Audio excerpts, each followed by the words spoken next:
जय हिंद दोस्तों, मैं हूं मेजर गौरव और आप देख रहे हैं मेजरली राइट। अच्छा, यूक्रेन के प्रेसिडेंट जेलेंस्की ने बोला है कि साहब किस तरीके से युद्ध बंद हो जाएगा, किस तरीके से लड़ाई खत्म हो जाएगी रशिया और यूक्रेन के बीच में, उसका उसने एक प्लान बनाया है और उस प्लान के बारे में उसने कल जिक्र करा था दोस्तों। ये गया कल है, उसमें उसने बताया कि साहब मेरा बहुत तगड़ा प्लान है और ये प्लान मैं अमेरिका में जो बाइडेन को भी समझाऊंगा और दो possible successors of Joe Biden. अब आपको पता है कि कमाला हैरिस भी चुनाव में उतरी हुई है और डोनाल्ड ट्रंप भी चुनाव में उतरा हुआ है। तो एक तो मैं प्रेसिडेंट बाइडेन को समझाऊंगा ये स्टोरी, और दूसरी स्टोरी इन दोनों को समझाऊंगा कि इन दोनों में से कोई भी जीते, जो प्रेसिडेंट बनेगा वो भी ये स्टोरी समझ चुका होगा। अब आपको डोनाल्ड ट्रंप की राय पता है।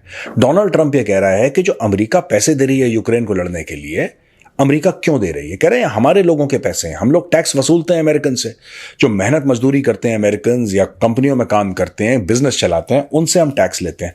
डोनाल्ड ट्रंप का यह मानना है कि हमारा क्या लेना देना, हजारों किलोमीटर दूर एक यूक्रेन लड़ रहा है, वो लड़े अपना भाई, वो लड़े।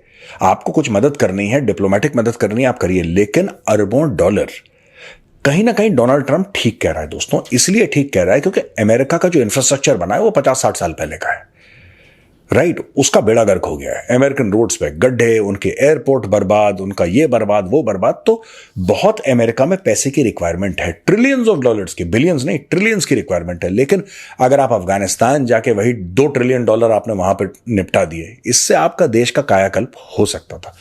अब मैं आपको बताऊंगा जेलेंस्की क्या चाह रहा है दोस्तों। जेलेंस्की ये कह रहा है कि जो मैंने ऑक्यूपाई करा, यानी कि जेलेंस्की की फौज ने ऑक्यूपाई करा है कुर्स्क रीजन में, वो इसी प्लान का हिस्सा है। ये तो बात हमने आपको पहले भी बताई थी चाणक्य डायलॉग्स में कि भाई ये जो इस प्लान का हिस्सा है कुर्स्क रीजन का, अब ये कहेगा कि ठीक है हम तुम्हें ये दे देते हैं वापस, और तुमने जो हमारा एरिया जो लिया हुआ है रूस ने, वो रूस हमें वापस कर दे। लेकिन इट्स नॉट दैट सिंपल दोस्तों, it is not that simple. ये जो मैटर है ये बहुत कंफ्यूजिंग भी है, और इसमें देखिए ना, मोदी जी गए रूस, उन्होंने अमन की शांति की बात करी, मोदी जी गए यूक्रेन, वहां पे अमन शांति की बात करी। पूरी दुनिया वाह वाह कर रही है, दुनिया कह रही है हाँ यार बात तो ठीक करी है, बात तो ठीक है। क्योंकि जो मोदी जी ने बात करी वो बात करी लड़ाई खत्म करने की, इज्जत से लड़ाई खत्म करो। क्योंकि दुनिया को ना एक और डर है, ट्रंप जो है ना, जब ट्रंप कहता है कि मैं 24 घंटे में लड़ाई खत्म कर दूंगा, वो कैसे खत्म करेगा लड़ाई? मैं आपको बताता हूं, वो सप्लाई चेन काट देगा यूक्रेन के, लो कड़क, और सारे यूरोपियंस को बोलेगा तुम्हें $1 देने की जरूरत नहीं है, इसको $1, $1, €1 देने की जरूरत नहीं है, बंद करो। और खुद बोलेगा, पहला एग्जीक्यूटिव ऑर्डर उसने शपथ ली, ऑफिस गया, साइन करा, अपने लोगों को पहले ही बता दिया कि तुम तैयार करो, चिट्ठी साइन करो, effective immediately, no further aid or weapons will be given to Ukraine, end of story. राष्ट्रपति ने बोल दिया, कहानी खत्म हो गई। अब दोस्तों मैक्सिमम पैसा कौन दे रहा है यूक्रेन को? अमेरिका दे रहा है। जब अमेरिका मैक्सिमम डॉलर दे रहा है और अमेरिका ही वहां से कन्नी काट लेगा, तो यूक्रेन अपने आप गिर जाएगा। और दुनिया को इस चीज का भी डर है, क्योंकि एक तरीका है लड़ाई खत्म करने का। अगर आप यूक्रेन की मदद नहीं करेंगे तो रूस ने जो एरिया लिया था उसको ले लेगा। रूस 2 या 3 साल चुप बैठेगा कि दुनिया थोड़ा सा सेटल हो जाए, फिर अगली बार क्या वो नॉर्दर्न यूरोप में घुस जाएगा, क्या फिनलैंड में घुस जाएगा? घुस सकता है ना, एनीथिंग कैन हैपन।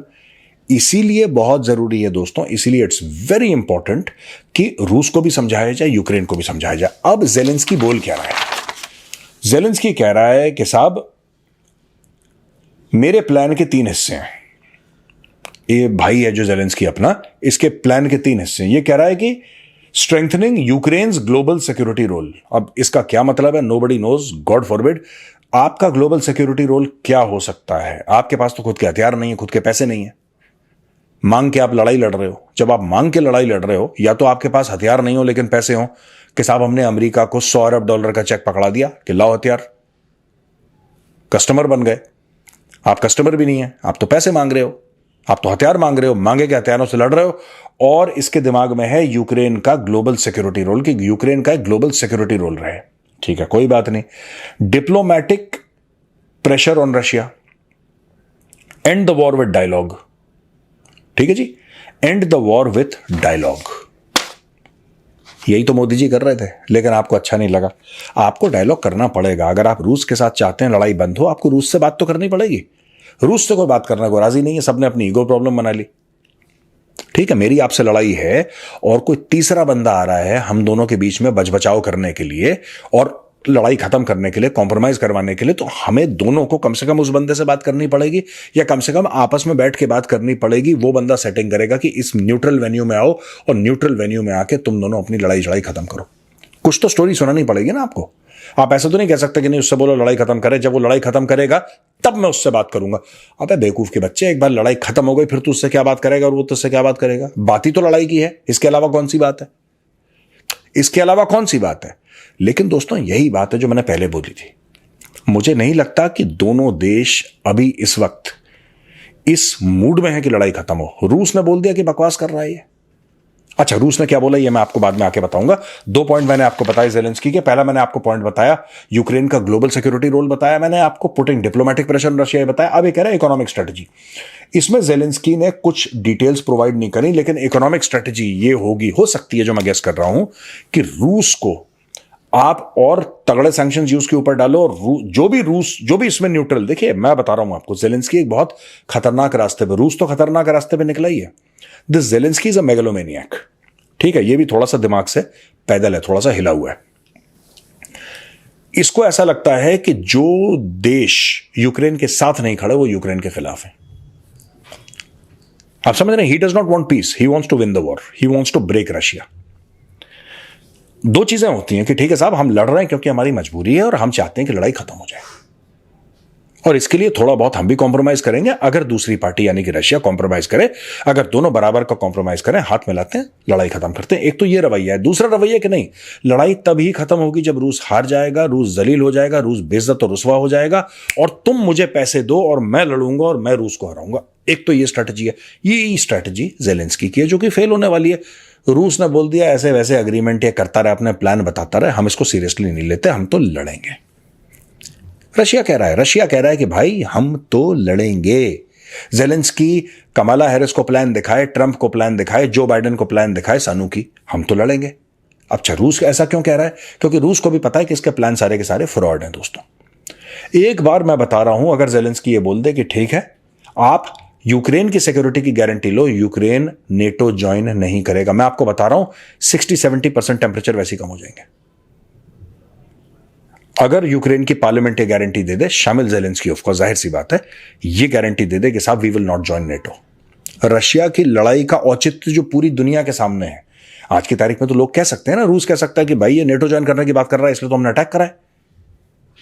आप रशिया की हवा निकाल देंगे अगर आपने नेटो की बात कर दी। मैं ये नहीं कह रहा लड़ाई खत्म हो जाएगी, लेकिन लड़ाई का औचित्य खत्म हो जाएगा।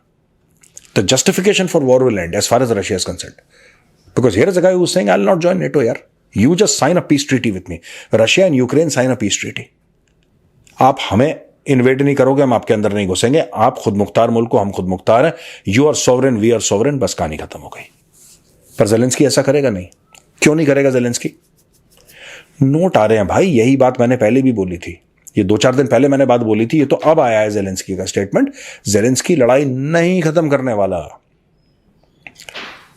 साफ सीधी बात है, ज़ेलेंस्की को लड़ने के लिए पैसे मिल रहे हैं, मोटे पैसे मिल रहे हैं, मोटे पैसे, और इसमें से कुछ पैसे ज़ेलेंस्की के पास जा रहे हैं, यानी कि यूक्रेन के पास एज कैश जा रहे हैं। कुछ वेपन्स आ रहे हैं, वो वेपन्स अमेरिकन कंपनीज दे रही हैं। सुनिए ध्यान से, यानी कि पैसे के 2 धड़े हैं। ठीक है, there are two types of payments being made to Ukraine. एक तो यूक्रेन को एड मिल रहा है, हेल्प मिल रही है, यानी कि ये पैसा उसको वापस नहीं देना, ये पैसा यूक्रेन को कि आप अपनी तनख्वाहें दो लोगों को और आप अपना स्टेट चलाओ और आपको बिजली देनी है, दो जो भी करना है, स्कूल चलाने, जैसा भी करना, वो एक पैसा यूक्रेन को मिल रहा है, उसका हथियार से कोई लेना देना नहीं है। जो दूसरा धड़ा है, द सेकेंड पॉइंट इज, जो मोटा पैसा मिल रहा है हथियार का, इतने अरब डॉलर लो, इतने हथियार लो। जो अमेरिका दे रहा है यूक्रेन के हथियारों के लिए पैसा थोड़ा ना दे रहा, वो तो अमेरिकन कंपनीज को पैसा वापस जा रहा है। अमेरिका बेसिकली अमेरिकन हथियार बनाने वाली कंपनियों को यह कह रहा है कि हम तुम्हें पैसा दे रहे हैं, तुम उतने हथियार यूक्रेन को दो। आपको क्या लगता है? सोचिए, क्या ज़ेलेंस्की की मीटिंग बड़े बड़े अमेरिकन वेपन्स मैन्युफैक्चरर के साथ नहीं हुई होगी? आप सोचो, क्योंकि उनको पता है कि जब तक ये लड़ाई चलती रहेगी तब तक हमारा माल बिकता रहेगा। अगर पूरी दुनिया में अमन शांति हो गई दोस्तों, पूरी दुनिया में, मानिए ऐसा कभी होगा नहीं, पर मानिए पूरी दुनिया में अमन शांति हो गई, सब लोग प्यार मोहब्बत की बात कर रहे हैं, कह रहे हैं यार लड़ाई वड़ाई छोड़ो, तो जो कंपनियां हथियार बनाती हैं करेंगी क्या? फिर वो तो घर बैठेंगी। दोस कंपनीज विल शट डाउन। हथियार बनाने वाली कंपनियों के लिए बहुत जरूरी है कि जंग हो, खून खराब हो, तभी उनका माल बिकेगा, तभी उनका माल बिकेगा। आज की तारीख में दोस्तों कई चीजें होती है ना, डिमांड एंड सप्लाई होता है। हम किसान को अन्नदाता क्यों कहते हैं? क्योंकि किसान जो है अनाज उगाता है और हमें दिन में 2-3 बार भूख लगती है, वो अन्नदाता हो गया। हम डॉक्टर को क्यों कहते हैं कि डॉक्टर भगवान का रूप है? कई लोग कहते हैं डॉक्टर भगवान का रूप है। क्यों? क्योंकि जब आप फंसते हैं, जब आप अस्पताल में होते हैं, जब आपकी जान ऐसे डोल रही होती है, तब डॉक्टर आपकी जान बचाता है। अगर सब कुछ ठीक हो जाए और कोई गारंटी ऐसे दे दे कि भाई आप लोगों की हेल्थ कभी खराब होगी नहीं और आप बिल्कुल टनाटन जिएंगे 150 साल, टनाटन, कोई दिक्कत नहीं, कोई ब्लड प्रेशर नहीं, कोई डायबिटीज नहीं, कुछ नहीं, आंख की, पैर की बीमारी, दिल की बीमारी, फेफड़ों की, किडनी की, कोई बीमारी नहीं है किसी को, जुकाम भी नहीं है किसी को, अस्पताल तो बंद हो जाएंगे 24 घंटे के अंदर, 24 आवर्स के अंदर। वही चक्कर है। मैं किसान और डॉक्टर को एक एग्जाम्पल दिया मैंने आपको उदाहरण।